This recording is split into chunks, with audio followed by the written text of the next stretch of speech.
Descendre au Galito, les filles. Donc c'est le point 1 d'Olivier, où il y avait le grand champ de pneus. Depuis plusieurs jours, ces étudiants en gestion et protection des milieux marins et littoraux mènent un chantier école de dépollution devant le château d'If. Tout juste certifiés plongeurs professionnels, ils ont organisé tout seuls leur chantier, supervisé par Septentrion Environnement. Ce genre de chantier, c'est gagnant-gagnant à la fois pour le territoire, pour Marseille et les fonds marins de Marseille, et à la fois pour les étudiants. Les étudiants sont missionnés pour mettre en pratique tous les enseignements qu'ils ont pu recevoir durant l'année. Et on agit directement pour restaurer les fonds marins de Marseille. La semaine dernière, ils ont remonté une centaine de pneus. Maintenant, ils s'attaquent au reste d'un échafaudage abandonné au fond sur l'herbier de Posidonie.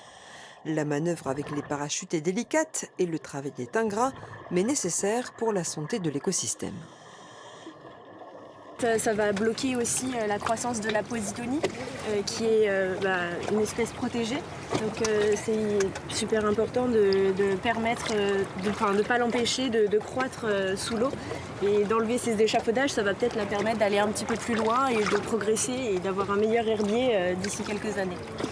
Ce chantier école a été financé par des fonds de l'Office français de la biodiversité et diverses fondations. Outre la dépollution, les étudiants font aussi des relevés photogrammétriques pour évaluer l'état des écosystèmes. Il y a beaucoup moins de pneus que la semaine dernière. Satisfaite ? Et ça, c'est quand même super. Passionnés, ces étudiants le sont. Une fois leur formation terminée, ils travailleront pour des aires marines protégées, des bureaux d'études ou des instituts de recherche en écologie marine.